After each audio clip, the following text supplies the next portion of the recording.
welcome back. This is the part 2 video. Yeah. Claire, how to build serious wealth. Exactly. Well, hopefully you're going to build tons of wealth if you follow this channel. And I'm telling you, I reckon you guys could do an even better job than I've done if you really want to go crazy. But so today we've got to go on some errands for various building projects, and we've got to go via the merchants. Yep. And so we're going to take you out in the new truck, which New I don't truck. even know if you know that we did actually buy it. Arrived last week on a low loader, and It's been really good. I'm Ashley's in so love. I'm This is absolutely new, Claire's sick of me talking about it. But anyway, Claire's gonna have a swim, and then we're gonna run round. And you must watch. I really we want to teach you what. Now you've identified you need to buy an end of terrace. So now this whole video is going to be all about the things, the checklist you need to go through on the existing house to make sure that you don't buy a duff.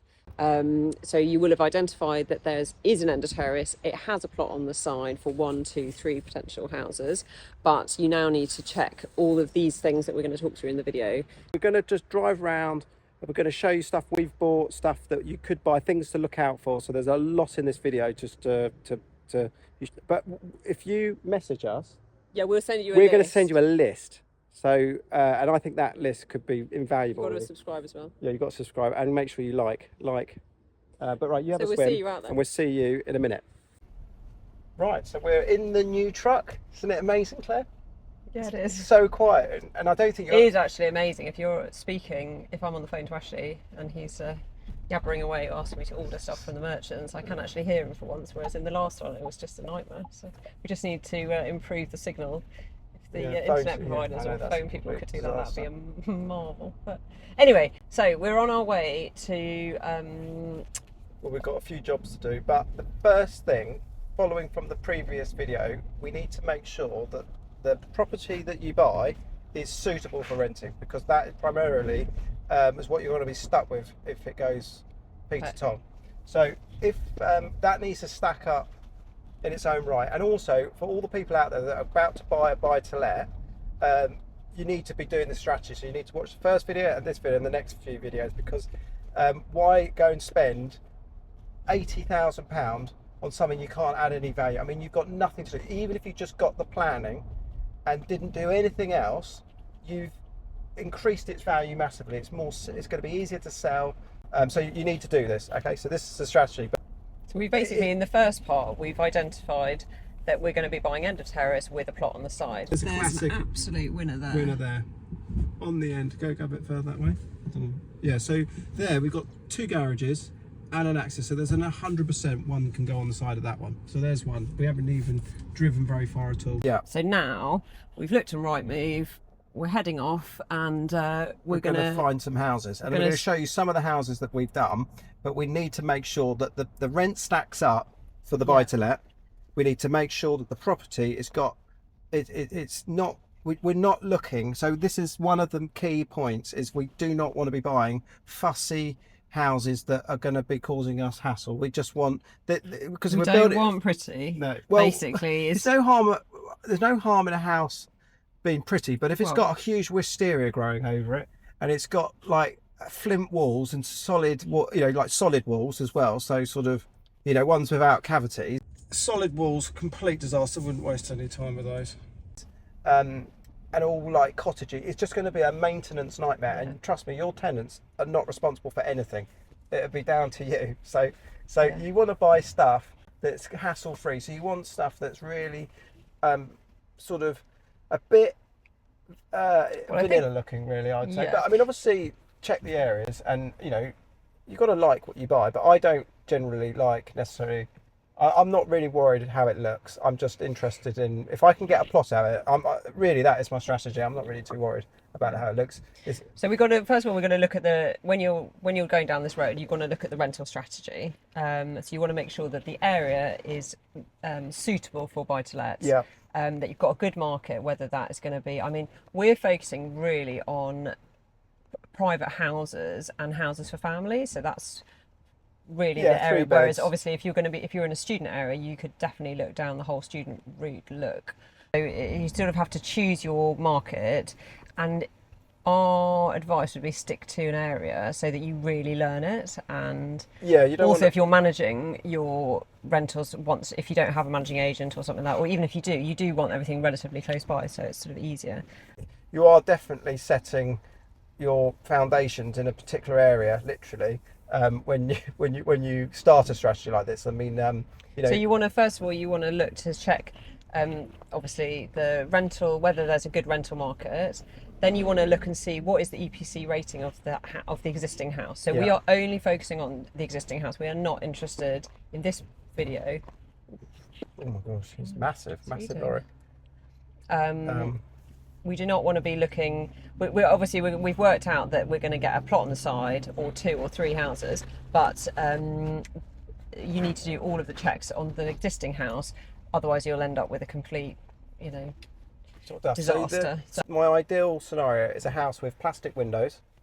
We're looking for a really sort of reliable tile, like Marley Moderns, Redland 49s, things like interlocking tiles. They're, as much as they don't look very nice necessarily, they don't cause you any hassle. They're generally very, very reliable, and we don't want particularly really fussy roofs. They've got hips and lots of things going on, so you need to be mindful of how the roofs work to how you're going to continue the terrace.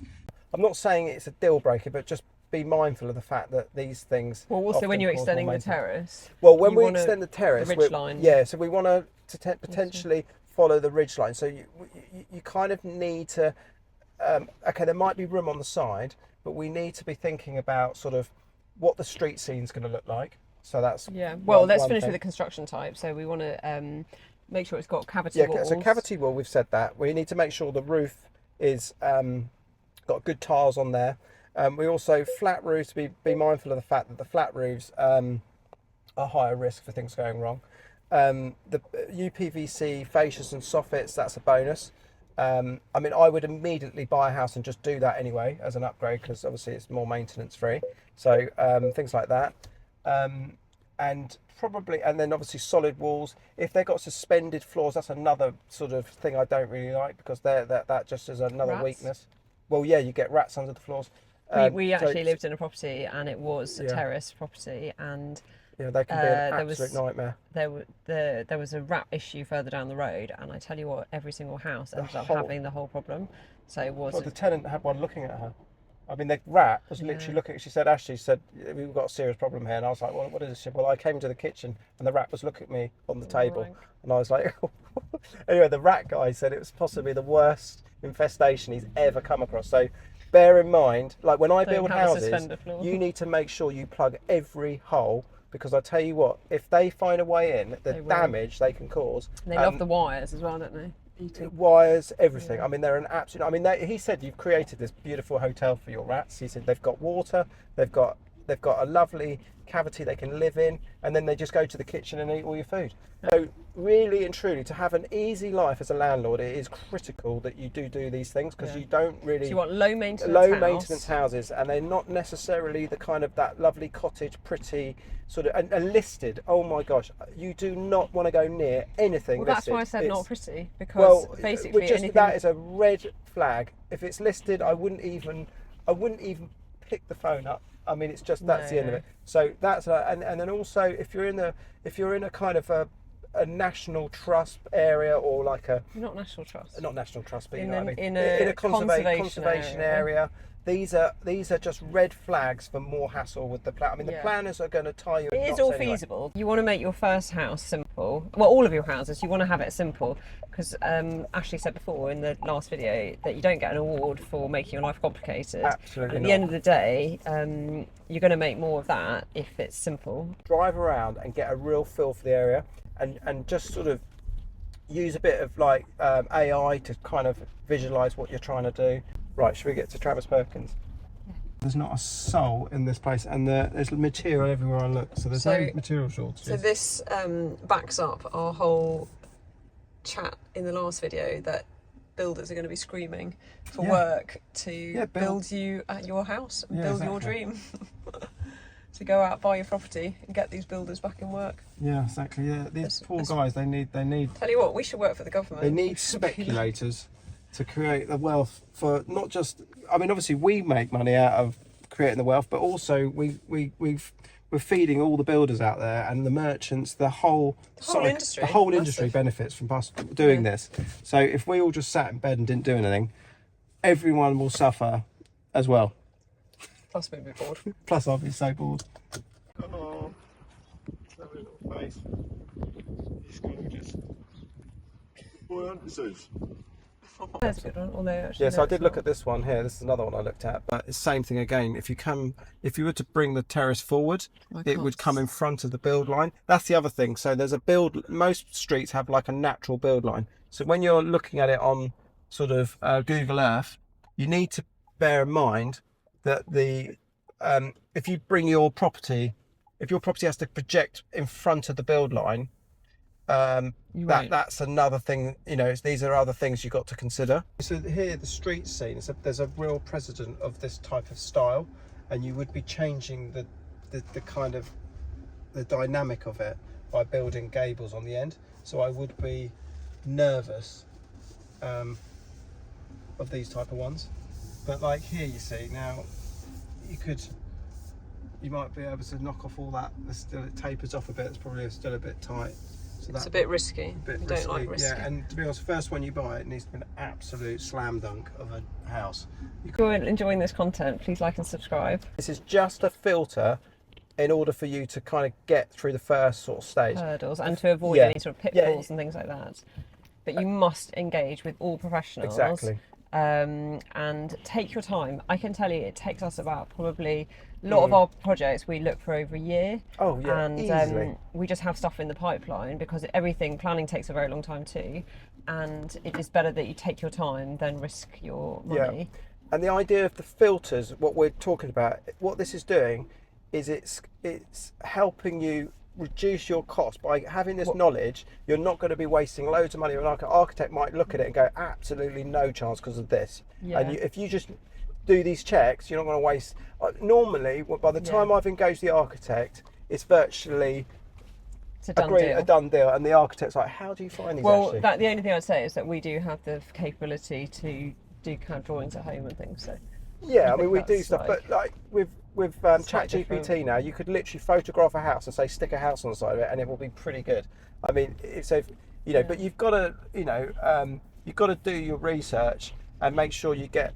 You can get planning consultants in a local area, and obviously your architect would be able to help you with that. You will need to source an architect. These ones are not good ones. Yeah, these would be hopeless. It's easier for us to give you a really solid checklist because, without me rambling on for hours about all the different things and it all been a bit muddling, I mean, a lot of the things that we do are also from gut. Yeah. Gut feeling. Like you have a look at things and it's quite. I mean, we do find it really exciting. So we like going through Rightmove, we're like flicking through, and then we're like, oh my god, look at that one.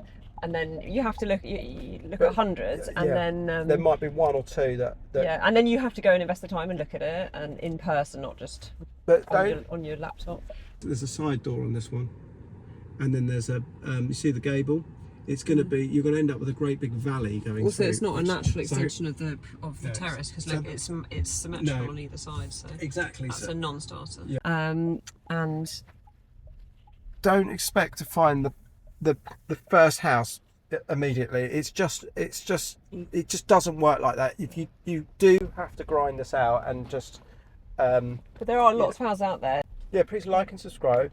We're going to create loads more content. We're going to take you on the journey of some of the projects we're building as well. But obviously, we're going to show you this business model that you can.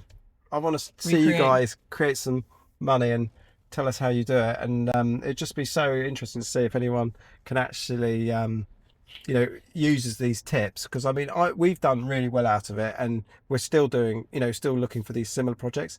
And also, just to recap, the money. This is a very, very low risk strategy. You're getting very cheap money from the bank for buy-to-lets, and you're not doing anything wrong. You're buying a buy-to-let and then speculating on it, but you're not actually going to breach any of your mortgage terms until you actually start building. So obviously we'll talk about how to manage that in a future video, but for now, you don't need to worry about it. But I wouldn't put yourself on like a 10-year deal with the buy-to-let. You might want to just reduce that to 2 years, but we'll go into the details of that. So that's why you must watch the next video, and remember to like this video and subscribe. And the next video, guys, is going to be part 3, and that's going to be all about the plot. So you'll have worked out from video 1, it's going to be identify the end of terrace with a suitable size plot on the end. Part 2, this video, is all about what you need to look at, what you need to consider in the house that you're buying. Exactly. And part 3 is going to be all about the plot and the checklist for that. Like, and if you follow those 3 things, they're really the foundation of everything. So I hope you guys have enjoyed it, and we'll catch you on the next one. Go build the dream. Build the dream.